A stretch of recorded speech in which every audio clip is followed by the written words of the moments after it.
Hello, சொல்லுங்க. மீனாட்சி, இன்னைக்கு நீ ஃப்ரீயாக இருக்கியா? ஏன் கேட்குறீங்க? இன்னைக்கு நம்ம டின்னர் போகலாமா? இல்லை லஞ்ச்? உனக்கு எப்போ வசதியாக இருக்கோ அப்போ போகலாம். என்ன திடீர்னு? திடீர்னு இல்லை, எப்படியும் உங்கள் அம்மாவுக்கு கான்சியஸ் வந்ததுக்கப்புறமா நம்ம 2 பேருக்கும் மேரேஜ் ஆக தான் போகுது. ஆனால் இப்போ வரைக்கும் நம்ம 2 பேரும் தனியாக மீட் பண்ணி அவ்வளோ பேசிக்கிட்டது இல்லை. ஸோ அடிக்கடி பேசிக்கிட்டா தானே ஒருத்தரை புரிஞ்சுக்க முடியும். அதனால தான் டின்னர் போகலாமான்னு கேட்டேன்.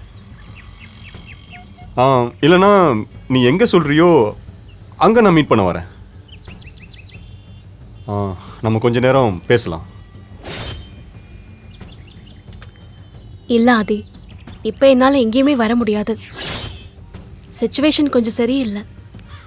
ஏன், என்னாச்சு மீனாட்சி? எதுக்காக ஒரு மாதிரி டென்ஷனாக பேசுகிற? ஏதாவது ப்ராப்ளமா? அம்மாவுக்கு ஏதாவது ப்ராப்ளமா? இல்லை ஹாஸ்பிட்டல் ஏதாவது சொன்னாங்களா? இல்லை இல்லை, அம்மா நல்லா தான் இருக்காங்க.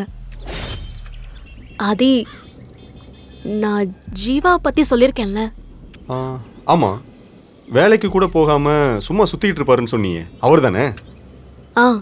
ஆமாம், அவருக்கு தான் ஒரு சின்ன பிரச்சனை. ஏன், என்னாச்சு? அவரை ஒரு கேஸில் போலீஸ் அரெஸ்ட் பண்ணியிருக்காங்க. ஐயோ, என்ன சொல்கிற? அரெஸ்ட் பண்ணிட்டாங்களா? என்ன கேஸில்?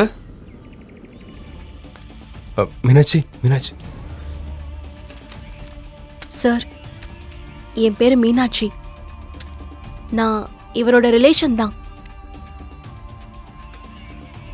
அவர் ஒரு நிரபராதி சார். அவர் படிக்கிறவர், எக்ஸாம்ல எழுதியிருக்காரு. ஆனா இப்போ இப்படி ஒரு கேஸ் ஆயிட்டா அவரோட ஃபியூச்சரே ஸ்பாயில் ஆயிடும். அதுக்காக தப்பு பண்ணவன வெளியே விட முடியுமா? சார், நீங்க இப்போ என்ன நடந்துச்சுன்னு தெளிவா விசாரிச்சு பார்த்து ஒரு முடிவெடுத்தீங்கன்னா. என்னம்மா வரவங்க எல்லாம் விசாரிக்க சொல்றீங்க? நாங்க என்ன இங்க வேலை செய்ய தெரியாம இருக்கோம்? நல்லா விசாரிச்சு தான் உள்ள போட்டிருக்கோம். அதில்ல சார், அங்க என்ன நடக்குதுன்னு தெரியாம கூட அவன் போய் மாட்டிருக்கலாம்ல. அது எப்படிமா தெரியாம ஒரு இடத்துக்கு போவான்? அவன் எல்லாம் தெரிஞ்சுதான் போயிருக்கான். அவன் மட்டும் இல்ல, அவன் கூட நிறைய பேர் அரெஸ்ட் பண்ணிருக்கோம். அதுவும் இல்லாம அவன் அந்த ரூம்ல தனியா ஒரு பொண்ணு கூட இருக்கும்போது அரெஸ்ட் பண்ணிருக்கோம்.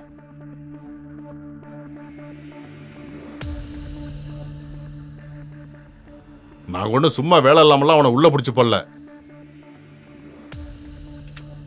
சார், ஒரு 2 நிமிஷம் ஜீவா கிட்ட பேசணும். Please sir. சரி போங்க, ரொம்ப நேரம்லாம் பேசக்கூடாது. சரிங்க சார். போங்க.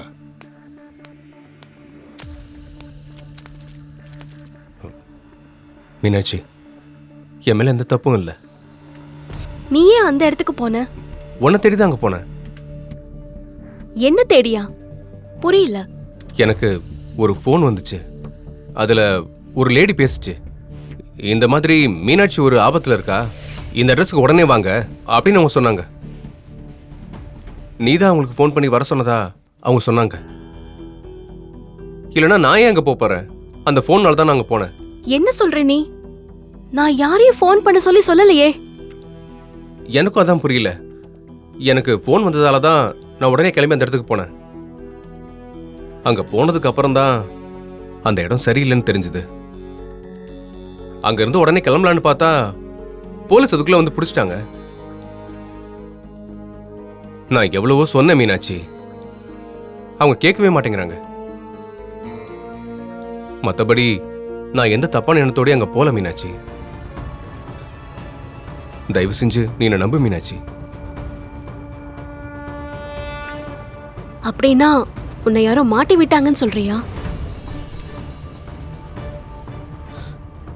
ஆமா, யாரோ பிளான் பண்ணி என்னை மாட்டி விட்ட மாதிரி தான் இருக்கு. அப்படி யாரு உன்னை மாட்டி விட்டுருப்பா? இந்த மாதிரி கேடுகட்ட வேலையெல்லாம் எனக்கு பார்க்க தெரியாது. அப்படி ஒரு குடும்பத்துல இருந்தும் நான் வரல. பொண்ணுங்களை அப்படி தப்பான பார்வையில பார்க்கறதுக்கும் எனக்கு அவசியம் கிடையாது.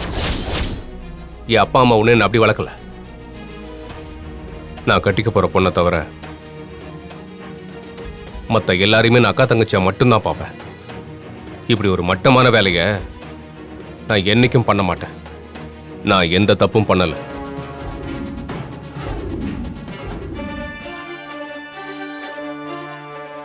ஜீவா, எனக்கு ஒரு விஷயம் தோணுது. உன் மொபைலை கொடு. என்ன மீனாட்சி, எதுக்கு மொபைல் கேட்குற? ஜீவாவுக்கு ஒரு கால் வந்திருக்கு. அதனால தான் அவங்க போயிருக்கான். அவனுக்கு யார் கால் பண்ணது, என்ன ஏதுன்னு விசாரிச்சாலே இதுல இருக்கிற உண்மை வெளியே தெரிஞ்சிடும்.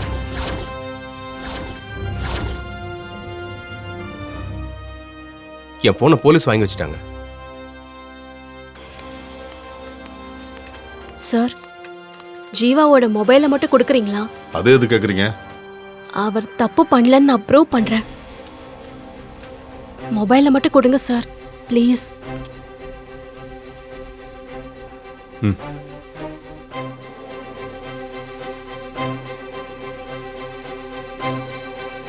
ஜீவா, இதுல கால் ஹிஸ்டரி டெலீட் ஆயிருக்கு.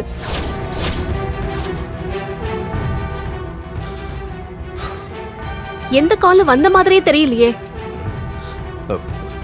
அப்படியா? தெரியலையே, நான் அந்த மாதிரி எதுவும் டெலிட் பண்ணலையே.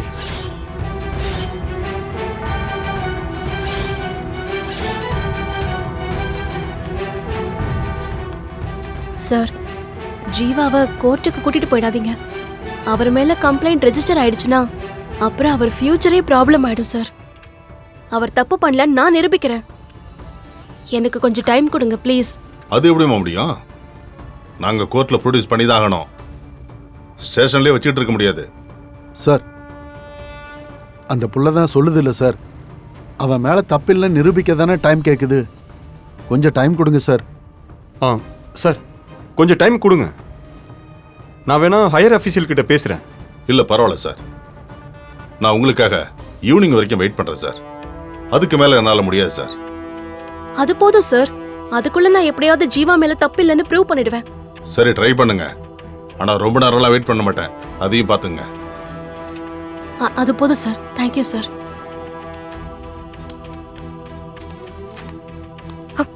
மீனாட்சி, ஜீவாவை வெளியில எடுத்துட முடியும்ல? நான் முயற்சி பண்றேன்க்கா. ஜீவா சொன்ன மாதிரி அவனுக்கு வந்த ஒரு ஃபோன் காலால தான் அவங்க போயிருக்கான்.